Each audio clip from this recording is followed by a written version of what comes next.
Okay, so our first little lesson in this chapter is on conjectures and counterexamples.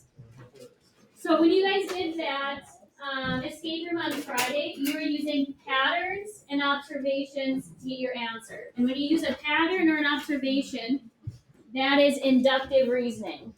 So you made your decision based on like a pattern that you noticed. Not on like a fact or, a rule, but it was a pattern that you noticed and that's what led you to your conclusion. Okay, that's inductive reasoning.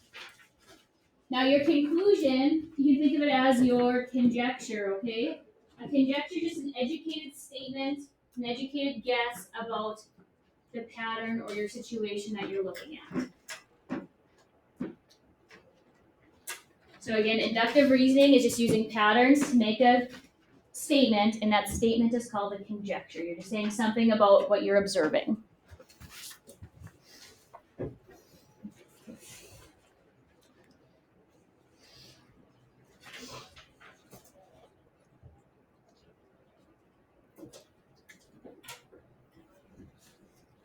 Okay, so here we go. Let's see if we can figure this out. It says write a conjecture that describes the pattern of each sequence, and then use that pattern to find the next item in the sequence. So we have movie show time starting at 8:30, 9:45, 11, and 12:15. We figure out the pattern between movie times. Yeah. It's an hour and 15 minutes in between each one. Are we okay with that? Good job, Mary. Yeah, that's perfect. So your conjecture, that's what you would say. There's an hour 15 between movie times.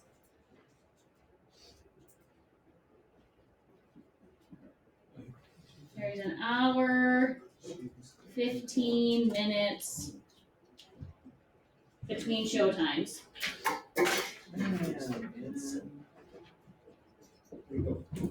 And remember when I said this chapter is going to feel like an English class? There's going to be a lot of writing. There's honestly more writing than kind of math. Okay, so knowing that there's an hour and 15 minutes between show times, what's our next item? 1:30 p.m. Good job, right? We add an hour, 15. Perfect. Very good.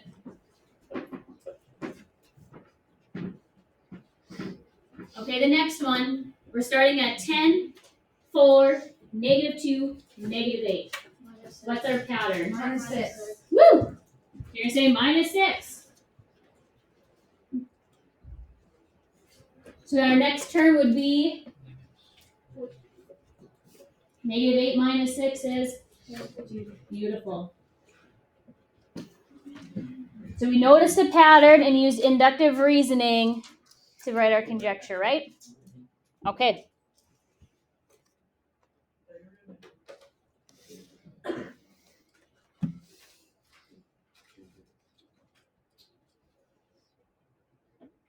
Okay, the next set, they're just more algebra or geometric relationships. So let's see what we can come up with here.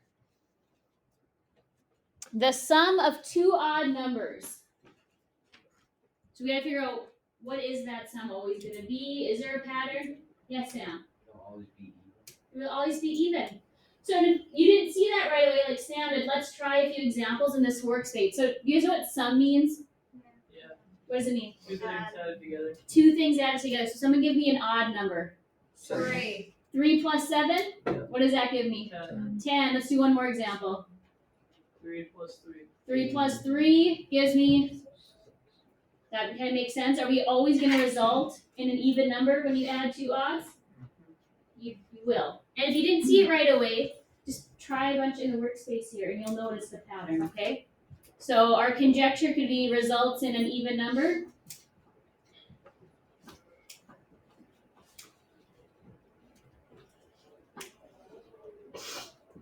Perfect.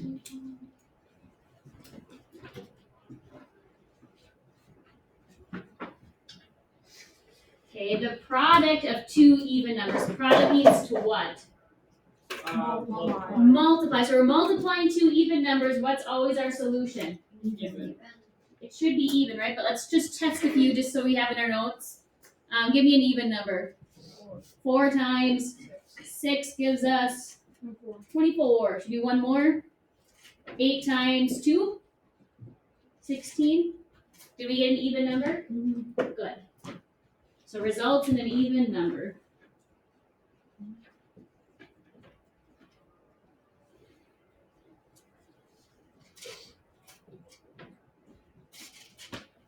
This next one's kind of weird, and it's hard for you guys because your depth of knowledge in geometry is still pretty basic.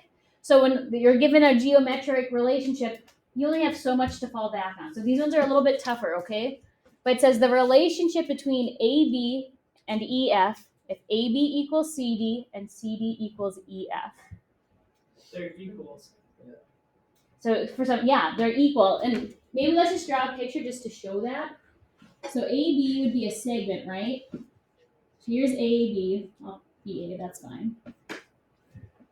And here's EF, or CD. We'll do CD, excuse me. How do I show that those two things are equal? Line. Yep, our little tick mark. And now I can draw EF.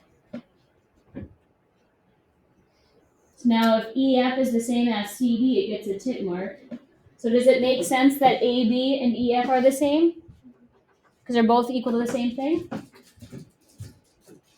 So you put they are equal.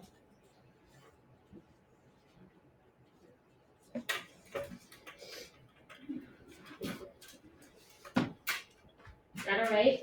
You doing okay?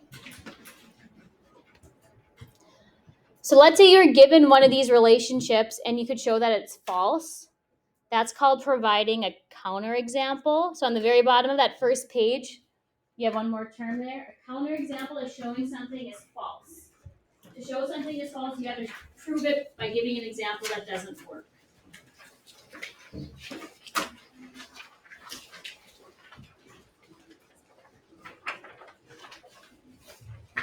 So on this last set of examples, they want us to show that it's false. And we have to think of a reason or an example that shows it not being true. So on this example here, it says, if n is a real number, then n squared is greater than n. N equals 1. So if you didn't see that, let's just break it down a second. A real number, you guys, is any number. Positive, negative, decimal, whole number, any number. And if we square that number, is it bigger than itself? So let's just pretend we did 2. What's 2 squared? 4. Is 4 greater than 2? Yeah. So that's showing it's true. Could you have thought of an example where this isn't true? It could be 1 or 0, right? Those are the numbers that come to mind. So if I plug in 1 squared, what's 1 squared? 1. Is 1 greater than 1? No! So this is our counterexample right here. This is what it wanted. It's false because of our counterexample right there. That's a counterexample.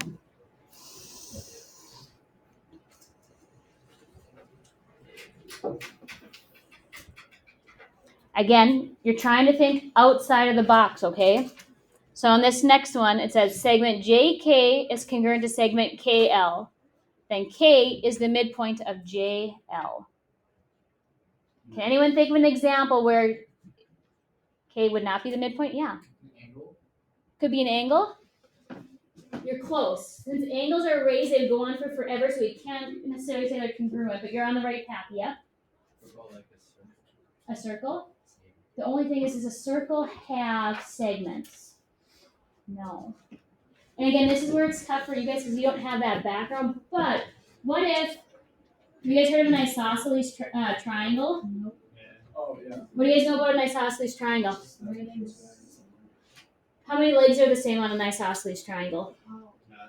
None. 2. We'll get there. None. So if I have a triangle J, K, and L,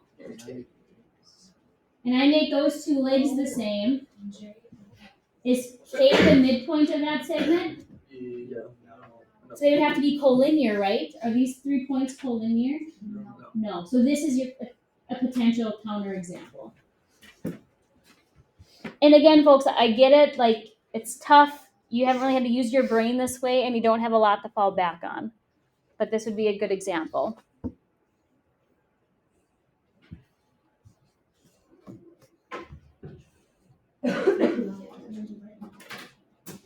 Okay, 2 left. This one's interesting, but I think we can do it. It says if angle ABC is equal to angle DBE, then angle ABC and DBE are vertical angles. Are vertical angles the only equal angles out there? No. What's that? They could be complementary, yeah. So we just have to draw an example to show that they're not vertical angles.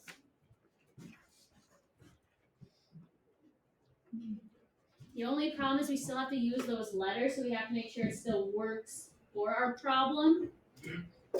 So what if we did something like this?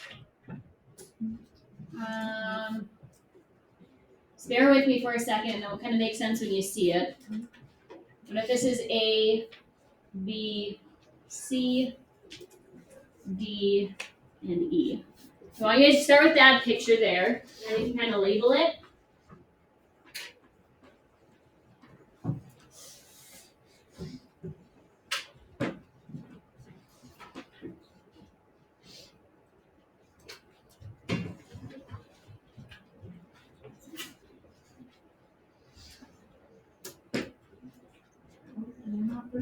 So they're not vertical, but I still need them to be the same, right? So if I have 3 angles that make up a line, what would they all have to be? 180. Then if they add to go, what angle have to be? 60. So if these are all 60 degrees, did I just show that they're not vertical angles but still congruent? Yeah, we sure did. This guy's congruent to this one, but they're not vertical.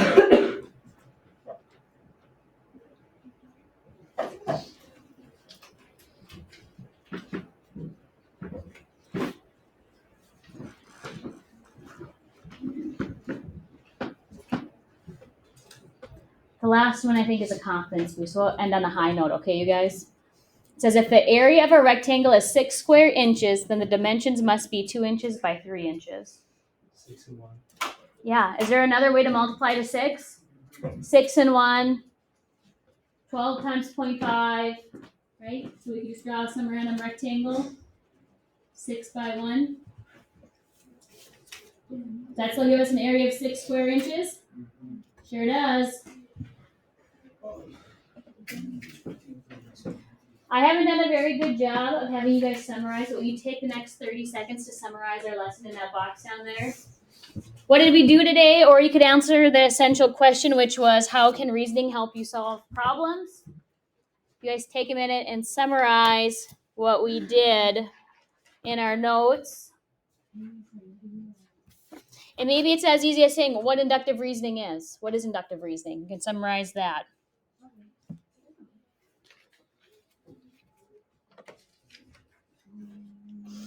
It's good